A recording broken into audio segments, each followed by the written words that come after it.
So now November नहीं Jan 2021 right?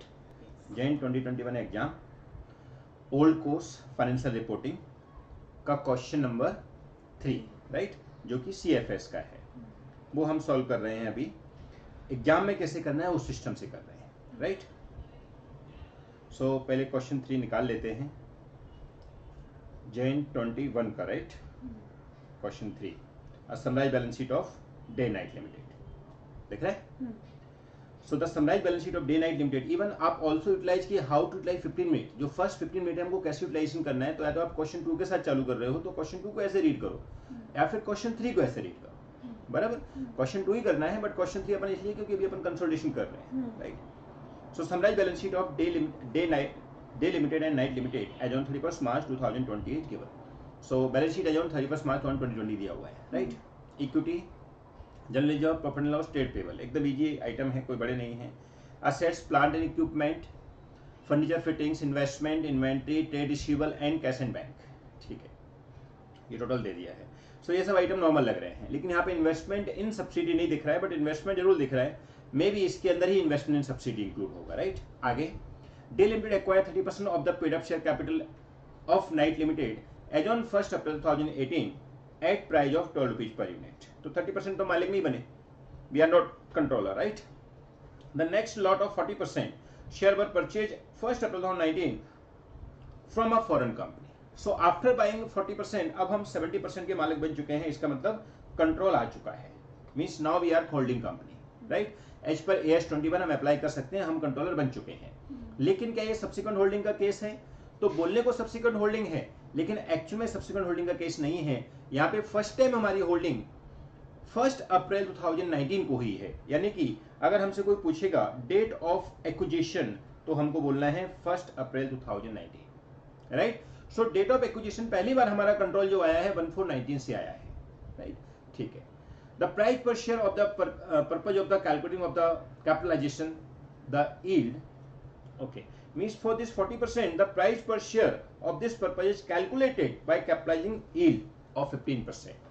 The yield is to be taken as 50% of pre-tax profit for the last 3 years, which were 17 lakh, 15 lakh 50,000, 12 lakh 50,000 respectively. Means price for this 40% is not given. Understood? तो price for 40% नहीं दिया है, तो हमको क्या है उसकी calculation करनी है। सो इसने इसमें वैल्यूएशन को ऐड कर दिया। वैल्यूएशन का मतलब क्या है? वैल्यूएशन ऑफ शेयर, जिसमें उसने यील्ड मेथड से वैल्यूएशन ऑफ शेयर निकालने को बोला है। सो हमको वैल्यूएशन ऑफ शेयर के हिसाब से पहले प्राइस निकालनी पड़ेगी, वो प्राइस कितना है उसके अकॉर्डिंग इन्वेस्टमेंट की वैल्यू मिलेगी, और वो इन्वेस्टमेंट हमारे इस इन्वेस्टमेंट में इंक्लूड है, ऐसा मान के हमको चलना है। क्योंकि ये 31 मार्च 20 की बैलेंस शीट है और हमने एक्वायर 1419 को कर लिया, डेफिनेटली 31 मार्च 20 के दिन हमने उसको इंक्लूड कर लिया। अगर इंक्लूड नहीं करते तो हमको बोल देते क्वेश्चन में कि क्लियरली ये इन्वेस्टमेंट इंक्लूड नहीं है इन्वेस्टमेंट हमारी बैलेंस शीट में, सो अकॉर्डिंगली हम उसको चेंज कर देते। लेकिन इंक्लूड है तो वैल्यू निकालनी पड़ेगी। Let's be discuss other information, या फिर निकाली लो वैल्यू में क्या है। सो इनका एवरेज निकाल दो आप, 17 lakh 15 lakh 50 plus 12 lakh 50,000 divide by 3, तो कितना हो जाता है? 15 लाख एवरेज आता है राइट। उसका 50% उसको डिवाइड बाय 15% कैपिटलाइजेशन वैल्यू निकालने के लिए, तो कितना हो जाता है? 50 लाख राइट। और 50 लाख कितने शेयर की वैल्यू है? ओवरऑल शेयर है हमारे 10 रुपीज का एक है, तो 2,50,000 की है, तो 2,50,000 2,50 लाख की वैल्यू है, तो इसका मतलब 20 रुपीज पर शेयर के हिसाब से लिया है। सो 20 into 40% of 2,40,000 1 lakh, so 1 lakh into 20, you can say 20 lakh is the price for buying extra share। जो 40% हमने एक्स्ट्रा शेयर बाय किए हैं उनका प्राइस 20 लाख का है। सो 20 लाख का वो हो गया, और ये प्राइस कितने में किया हमने? 12 लाख में। तो 30% ऑफ 2,50,000 कितना होता है? 30% 2,50,000 का, क्योंकि नंबर ऑफ शेयर 250 है ना, तो उसका 30% कितना हो जाता है? 75,000। तो 75,000 इंटू 12 कितना होता है? 9 लाख। सो 9 लाख का प्राइस जो हो गया, 20 लाख का प्राइस जो हो गया, ओवरऑल 29 लाख का हमने ये कॉस्ट ऑफ एक्विजिशन है। सो 29 लाख जो है वो हमारे इस इन्वेस्टमेंट में इंक्लूड है। सो आप बोल सकते हो कि इन्वेस्टमेंट इन सब्सिडी हमारा 29 लाख का है, और जो बैलेंस है वो हमारे आउटसाइड इन्वेस्टमेंट है। सो आउटसाइड इन्वेस्टमेंट हमारी बुक्स में हम दिखाएंगे, जो भी रहेंगे कंटिन्यू, दैट इज 7,25,000। ये हम फर्स्ट 15 मिनट में कैलकुलेशन कर रहे हैं अपने माइंड के अंदर। ऐसे लिख नहीं सकते हैं बट माइंड के अंदर कैलकुलेशन कर सकते हैं और हल्का पेंसिल से लिख भी सकते हो। अगर कोई आ जाए तो हटा देना इमीडिएटली, आप उससे बहस नहीं कर सकते हो, ठीक है। Now other information, on 1 April 2019 general reserve and profit and loss account of the Night Limited has credit balance this much. So date of acquisition के दिन हमारा प्री एक्विजिशन नेटवर्क कितना है वो भी उसने क्लियर दे दिया है, दैट इज 3,50,000 एंड 6 लाख, ठीक है। तो एकदम क्लियर हो गया, तो प्री पोस्ट में दिमाग नहीं लगाना पड़ेगा जनरल रिजर्व और पीएनएल के लिए, वो हमारे लिए सीधा सीधा उसने दे दिया है, राइट। आगे, night limited decided and paid dividend 10% for the year 2018-19 out of the profit and loss account balance as on 1 April 2019 Day Limited credit the dividend receive to profit and loss account. देखिए ये pre acquisition dividend का concept है। So 10% उसने dividend दिया है but वो pre acquisition dividend खाली 40% के लिए होगा, 30% जो हमने 1418 के लिए ले लिया था उसके लिए प्री एक्विजिशन डिविडेंड नहीं माना जाएगा, बराबर कि नहीं। सो हमको डिविडेंड कितने के लिए मानना है, ओनली प्री एक्विजिशन डिविडेंड 40% के लिए मानना है, जो कि रेक्टिफाई किया जाएगा क्योंकि रेक्टिफिकेशन प्री एक्विजिशन डिविडेंड का किया जाता है जैसा आपको सिखाया गया है, बराबर। सो 40% of dividend what ever be receive will be rectify. और रेक्टिफिकेशन कैसे होता है, हाँ याद है ना क्या सिखाया था, हमको कॉस्ट ऑफ एक्विजिशन में से हटाना है और उतना ही प्रॉफिट हमको प्रॉफिट एंड लॉस में से हटाना है, तो वो हमारा रेक्टिफिकेशन ऑफ डिविडेंड हो जाएगा क्योंकि वो आउट ऑफ प्री प्रॉफिट है, राइट। फिर last adjustment, on 1 April 2019 plant and machinery of Night Limited was under valued bye 1,80,000, applied depreciation rate 10%। तो इसका मतलब क्या हुआ कि 1 April 2019 को प्लांट एंड मशीनरी की ऑफ 19 वाज अंडर वैल्यूड, तो हमने उसकी वैल्यू अंडर वैल्यू की है कितने से, 1,80,000 से, और उससे 10% डिफरेंस चार्ज करना है। तो हमारा वैल्यूएशन जो हम नेटवर्क एनालिसिस करते हैं स्टेप 1 के अंदर वहां हम दिखा देंगे, राइट। फिर पूछा है prepare consolidated balance sheet of Day limited on 31 March 2020, perfect. So simple हमको बैलेंस शीट बनानी है, कंसोलिडेटेड बैलेंस शीट बनानी है, सीएफएस का सिंपल क्वेश्चन है, AS 21 अकेले अप्लाई करना है, जिसके अंदर प्री पोस्ट कैलकुलेशन भी सीधा सीधा दे दिया है, खाली एक एडजस्टमेंट है वैल्यूएशन का और एक वैल्यूएशन का पार्ट था वो भी हमने कर दिया है। तो डायरेक्टली पूरा क्वेश्चन माइंड में भी सेट हो चुका है। अब हमको पता है कि हमको वो 3 स्टेप अप्लाई करनी है जो कि हर एक क्वेश्चन में कॉमन होती है, जिसको हम 80-20 कॉन्सेप्ट बोलते हैं। तो वो तीनों स्टेप हमने अप्लाई कर दिया, हमारा आंसर आ जाएगा, बराबर। तो तीनों स्टेप अप्लाई कर देते हैं, बुक ओपन कर लेते हैं। तीनों स्टेप के लिए आपको क्या करना है,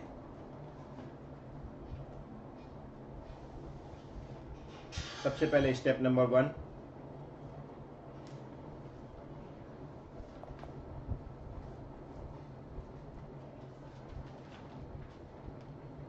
पहले तो आप लिख दीजिए answer to question number, always write in top, answer to question number 3।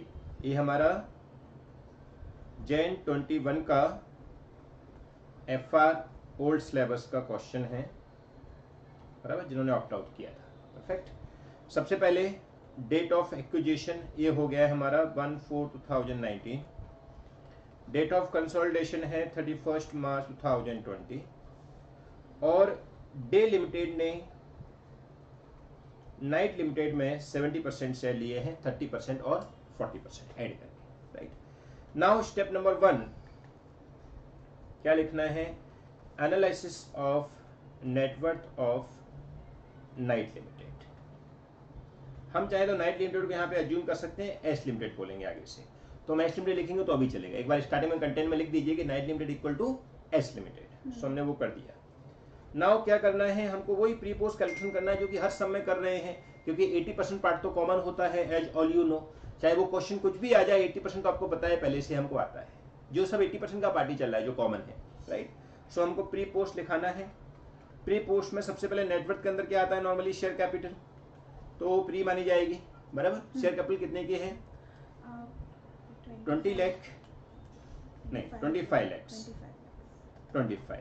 फिर रिजर्व, रिजर्व कितने का है, 7,30,000। अरे एक मिनट, तो रिजर्व हमको प्री भी देखना है, पोस्ट भी देखना है, हाँ। तो रिजर्व हमारे पास रिजर्व 4,40,000 का है, उसमें से 350 प्री है। As on date of acquisition के दिन उसने बोला है 3,50,000 का रिजर्व पड़ा है और पीएनएल अकाउंट पड़ा है 6 लाख का, सो 3,50,000 और 6 लाख अपन ऐसा लिख सकते हैं। तो रिजर्व 3,50,000 पूरा कितना हो गया, रिजर्व का पूरा अमाउंट कितना है आज के दिन, आज के दिन 4,40,000, 4,40,000, राइट। सो 440 में से 350 चला गया तो कितना बचा, 1,90,000 पोस्ट हो गया, बराबर। बोनस कुछ दिया नहीं, ओनली 90। अच्छा 440, सॉरी ओनली 90, राइट। फिर प्रॉफिट एंड लॉस, इस प्रॉफिट लॉस का हमको एक एनालिसिस करना पड़ेगा, क्योंकि हमने डिविडेंड कब दिया है, देखो जरा डिविडेंड का डेट क्या है। डिविडेंड हमने दिया है 90 पे dividend 10% for the year ended 18-19 out of its profit and loss balance as on 1 April 2019, बराबर। तो अभी ये 1 अप्रैल 2019 को ही बैलेंस दिया है और 1 अप्रैल को ही हमने ये डिविडेंड दिया है। सो ये dividend out of pre profit ही दिया है, ऐसा हमको मानना है, एज ऑन 1/4/2019 से। तो 1/4/2019 के दिन जो बैलेंस था उसमें से ये डिविडेंड दिया है, तो हमको इसका एनालिसिस भी करके देखना पड़ेगा। तो पीएनएल का एनालिसिस करेंगे, क्योंकि हमने जो डिविडेंड दिया है वो उसी बैलेंस में से दिया है जो 1/4/19 के दिन पड़ा हुआ है, तो वो बैलेंस ऑब्वियस बिफोर डिविडेंड होगा, बराबर, क्योंकि डिविडेंड हमने बाद में बांटा है। सो हम क्या करेंगे, वर्किंग नोट नंबर 1 बनाएंगे। Working note number 1, analysis of profit and loss. कैसे करेंगे, कितना प्रॉफिट लॉस का बैलेंस है as on that date of consolidation 31 March 2020 के दिन 8,20,000। अब उस 820 में से हमारा 1/4/2019 के दिन बैलेंस दिया हुआ है 6 लाख का, राइट, और बाकी का बचा हुआ फिर पोस्ट हो जाएगा। लेकिन उस 6 लाख में से हमने डिविडेंड दिया है, ऐसा हम अज्यूम कर रहे हैं कि जो बैलेंस दिया है वो बिफोर डिविडेंड दिया है। हम ऐसा भी अज्यूम कर सकते हैं कि बैलेंस दिया है वो आफ्टर डिविडेंड दिया है, लेकिन उसके लिए फिर नोट लगाना पड़ेगा। 1/4/19 के दिन बैलेंस दिया और 1/4/19 के दिन जो प्रॉफिट था उसमें से डिविडेंड दिया है, ऐसा उसने बोला है। तो ऑब्वियस बात है 6 लाख हमारा बिफोर डिविडेंड होना चाहिए, तो डिविडेंड हमको माइनस करना है। तो 10% डिविडेंड हमने दिया है, तो 25 लाख के ऊपर 10% 2.5 लाख हो जाएगा। सो 2,50,000 डिविडेंड अगर चला गया तो 3,50,000 का हमारा बैलेंस प्री का होना चाहिए आफ्टर डिविडेंड, बराबर, क्योंकि डिविडेंड हमने आउट ऑफ प्री प्रॉफिट दिया है, ऐसा उसने क्लियर बोला है। इसका मतलब पोस्ट प्रॉफिट कितना हो गया, 8,20,000 में से 350 माइनस कर दीजिए तो आपका पोस्ट प्रॉफिट हो जाएगा 4,70,000। परफेक्ट। सो 4,70,000 पोस्ट हो गया, प्री 350 हो गया, टोटल मिलके कितना होना चाहिए 8,20,000, जो कि आपकी बैलेंस शीट में दिया हुआ है, आप चेक कर सकते हो। बैलेंस शीट के अंदर जो प्रॉफिट एंड लॉस के अमाउंट का बैलेंस दिया हुआ है ऑन डेट ऑफ कंसोलिडेशन वो 8,20,000 है, लिख रहे हैं। तो इसका मतलब 8,20,000 हमारा टैली हो गया। सो ये बैलेंस शीट अमाउंट हमारी ऑटोमेटिक टैली हो जाएगी। तो हम यहाँ पे खाली लिख देते हैं 3,50,000 एंड 4,20,000, 4,70,000, बराबर। रेफरेंस के लिए वर्किंग नोट नंबर 1 डाल देते हैं।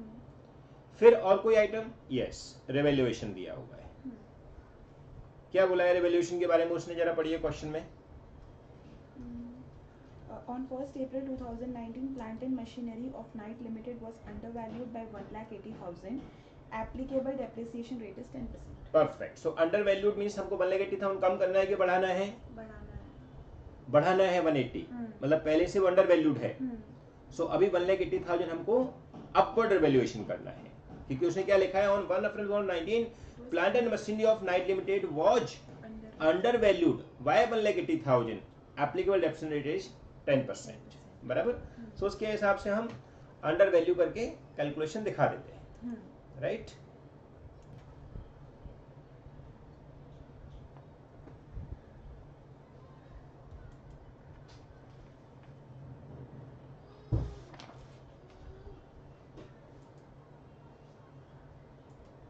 हाँ 180। So now 180 will be added, right. So add कर देते हैं अपन, रिवैल्यूएशन लिख के। रिवैल्यूएशन क्या है, नाम है इसका? एक minute, plant and machinery, right. Plant and machinery, so plant and machinery 1,80,000, right, add हो जाएगा। फिर depreciation on plant and machinery evaluation 10%, 18,000 less हो जाएगा। ऐसे करके हम टोटल लगा देंगे, राइट। टोटल लगाएंगे कितना हो जाएगा, 33,80,000 प्री, और पोस्ट हो जाएगा, पोस्ट कितना हो जाएगा 5,42,000। देखो करके देखो, 542. perfect. Now we take the total of both, it's become 39,22,000। 3922 cross check कर लीजिए एक बार, तो क्रॉस चेक में 25 lakh plus 4,40,000 plus 8,20,000,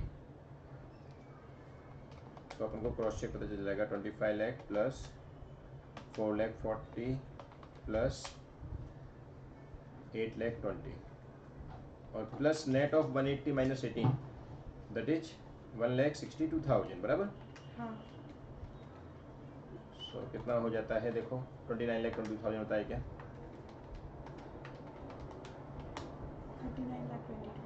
39,22,000 perfect. So cross check भी हो गया, जो एग्जाम में हमको करना है, चाहे वर्क नोट बना के करो चाहे साइड में करो। हाँ नाउ होल्डिंग 70% उसने बोला है, बचा हुआ NCI बोलो या माइनॉरिटी इंटरेस्ट बोलो 30%, राइट। सो 39,22,000 का 70% इज 27,45,400 हाँ एंड 30% इज 11,76,600 परफेक्ट। हाँ अब इसको हम दो पार्ट में बांट देंगे हमारी होल्डिंग को, हाँ क्योंकि उससे हमको मतलब है, जो माइनॉरिटी इंटरेस्ट है वो तो एजिटे रहेगा, कोई तकलीफ नहीं है। सो प्री कितना हो जाएगा, 70% of total this amount and post is 70% of total this amount. बताइए 23,66,000 प्री हो गया हाँ और पोस्ट 70% ऑफ 1,42,000 379,400 सॉरी 379,400 3,79,400 राइट। हाँ अब हमारे पोस्ट को हम फर्दर दो हिस्सों में बांट देंगे, that is reserve and profit and loss. हाँ। रिजर्व में हमको देखना है पोस्ट कितना है, तो रिजर्व का है 90,000 का 70%, 90,000 का 70% 63,000। हाँ अब पीएल में अपन को 470 भी लेना है और इसके अलावा डेप्शन अगर है तो उसको भी लेना है, यानी कि इन दोनों फिगर को लेना है, क्योंकि वो हाँ। पीएल के साथ ही एडजस्ट करना पड़ता है। हाँ सो 4,52,000 का 70%। 3,16,400 दिस प्लस 63,000 मस्ट बी 3,79,400, क्योंकि वो क्रॉस चेक होना चाहिए। इसलिए हम ऐसा सिस्टम बनाते हैं कि एग्जाम में भी हम हर जगह अपना आपको क्रॉस चेक कर सकते हैं, कहीं भी कोई कैलकुलेशन मिस्टेक हो जाए तो हमको रियलाइज हो जाए, राइट। सो वो हमारी अमाउंट टैली हो गई है, इट मीन्स ये कैलकुलेशन बराबर हो गया। स्टेप 1 रेडी, मतलब वी आर राजा, बराबर। नाउ स्टेप नंबर 2 क्या करेंगे, स्टेटमेंट शोइंग, सबसे पहले वैल्यूएशन ऑफ, सबसे पहले cost of control.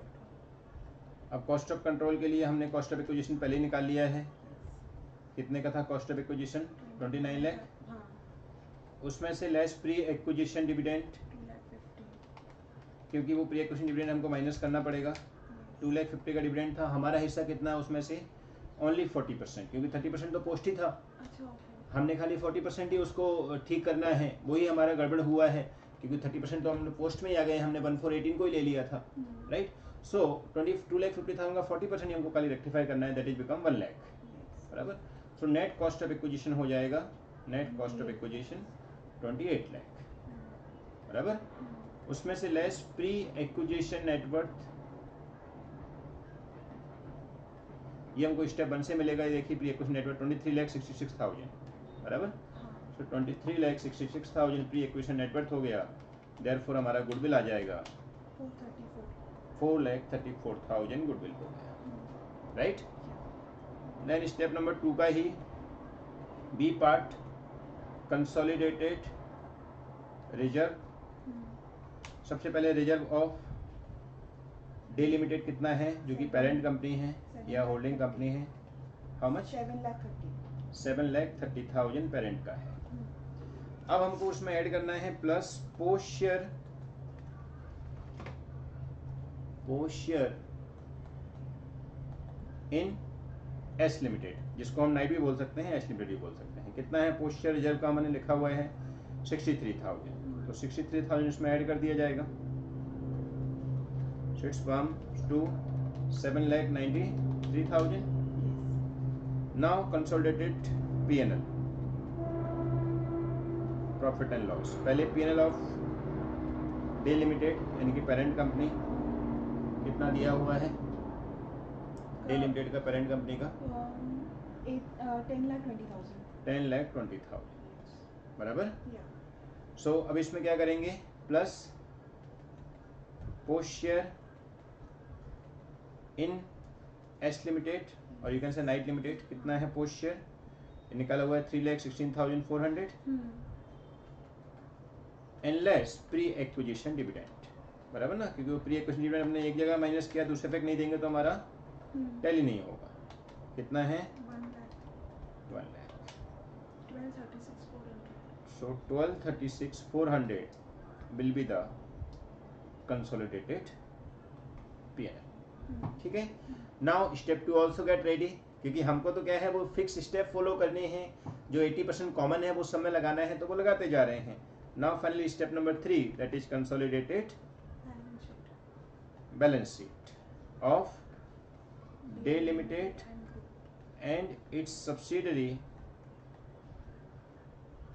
Night limited, और आप बोल सकते हो एस लिमिटेड। ठीक, एच पे शेड्यूल 3 बनाना है, लेकिन डिवीजन 2 नहीं डिवीजन 1 ही अप्लाई करना है। इंडियस में डिवीजन 2 अप्लाई होता है।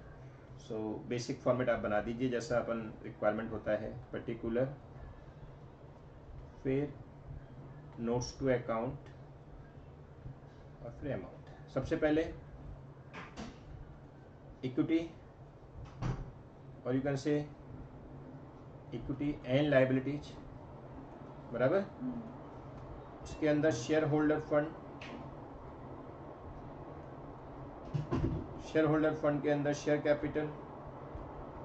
आप सबको पता है हमारे शेयर कैपिटल किसकी आती है? ओनली पेरेंट कंपनी की आती है। कितनी आएगी?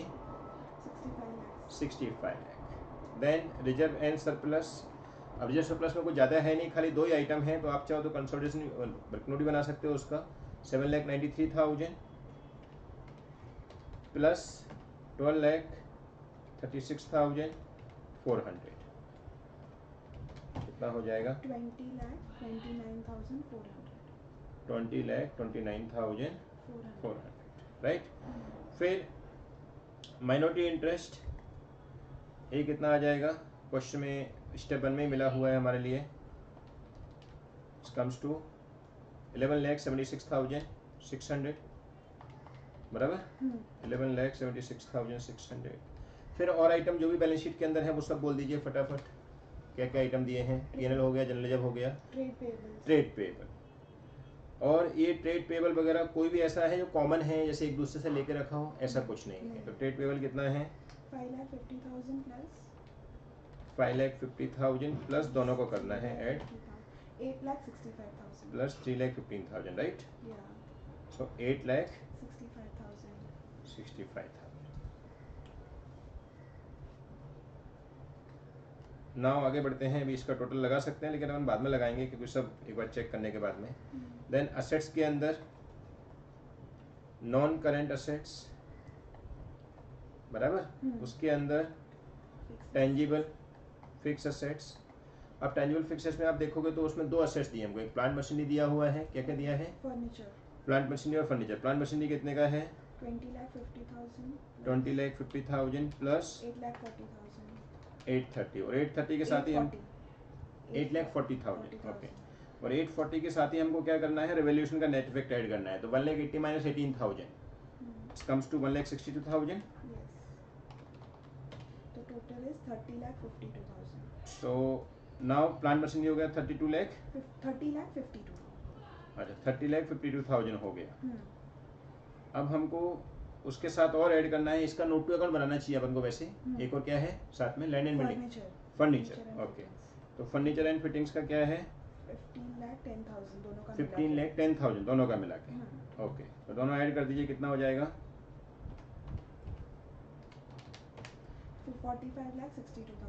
45,62,000 ओके। सो ये टेंजिबल फिक्स्ड हो गया राइट, जिसके अंदर वैल्यूएशन भी ऐड कर लिया और plant machinery and furniture and fixers दोनों ऐड कर दिए। फिर इनटेंजिबल जो है वो आई थिंक गुडविल जो दिया हुआ है क्वेश्चन में जो निकाला है हमने वही आएगा अकेला। तो स्टेप 2 से हमने निकाला था कॉस्ट ऑफ कंट्रोल के अंदर 4,34,000 का बराबर। सो 434 वो लिख देंगे हम।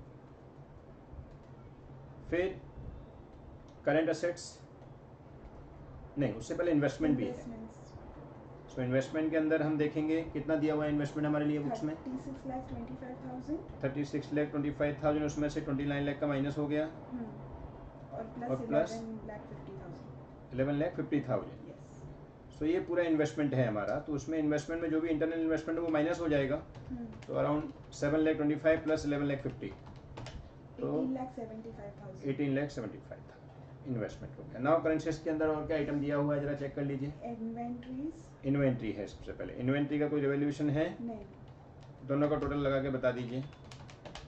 17,30,000। 1730, हाँ। 17,30,000। फिर और क्या है? ट्रेड रिसीवेबल्स, ट्रेड रिसीवेबल, इनका भी कोई एडजस्टमेंट है कॉमन? नहीं, है। दोनों का टोटल है 13,30,000। 13,30,000 दोनों का टोटल हो रहा है। और cash at bank, cash at bank, दोनों का टोटल 6,40,000। 6,40,000। अब एग्जाम हॉल में जब हम टोटल लगाएंगे उससे पहले एक बार मैंने आपको हमेशा सिखाया स्टेप 1 एंड 2 को चेक कर लेने का, कोई आइटम रह तो नहीं गया है।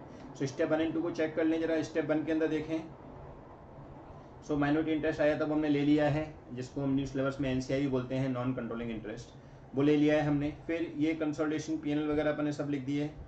फिर एक गुडविल लिख दिया 434 का, राइट। फिर कंसोलिडेटेड रिजर्व लिख दिया, कंसोलिडेटेड पीएनएल लिख दिया। So everything we had complete from step 1 and 2। Now we can take the total of balance sheet, it must be tally by hook or by crook. ऐसा exam में हमको सोचना है, क्योंकि एग्जाम हॉल में जब हम बैठे हैं तब ना तो कोई क्रॉस चेक करने वाला ऑप्शन है, क्योंकि बाजू वाले का साथ अगर गलती से देख भी लिया तो पता क्या उसका सही होगा कि नहीं होगा, राइट। सो हमको अपना करना है और वो 100% टैली होना चाहिए। बताइए टोटल कितना आया, लगा लीजिए टोटल एक बार। 65 लाख प्लस 20 लाख 294,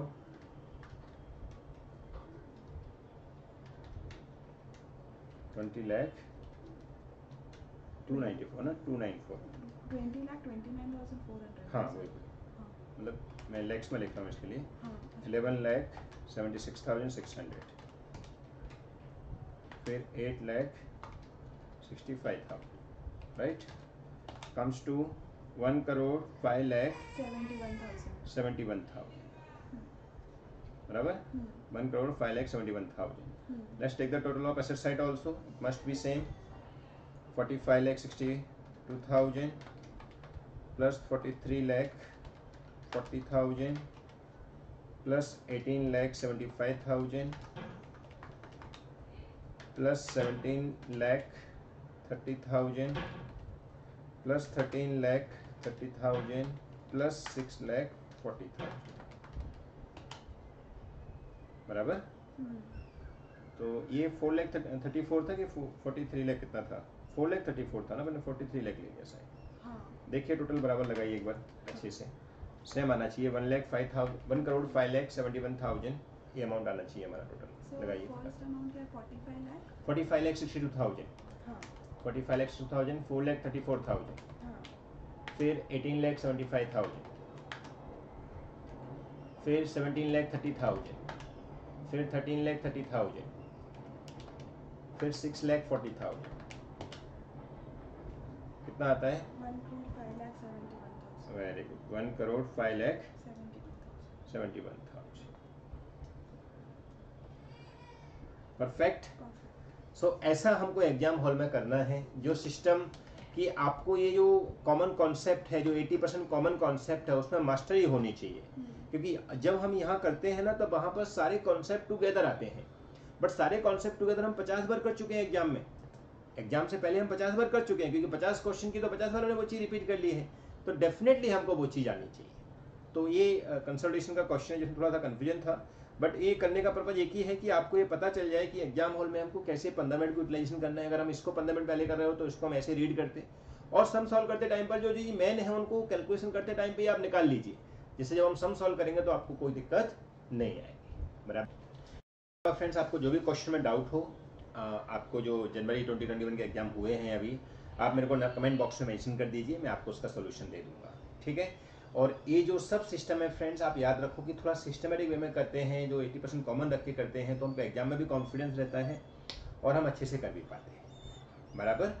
80% कॉमन वो हर चैप्टर में, हर सब्जेक्ट में आप बना सकते हो, जो भी प्रैक्टिकल हैं उसके लिए मनोज KFR सिस्टम अप्लाई करो। बस Manoj KFR is nothing but 80-20 concept and everything in fixed way, so that exam में सोचना ना पड़े हम कहाँ से चालू करें, directly we can start with step number 1। Okay, thank you so much, all the best.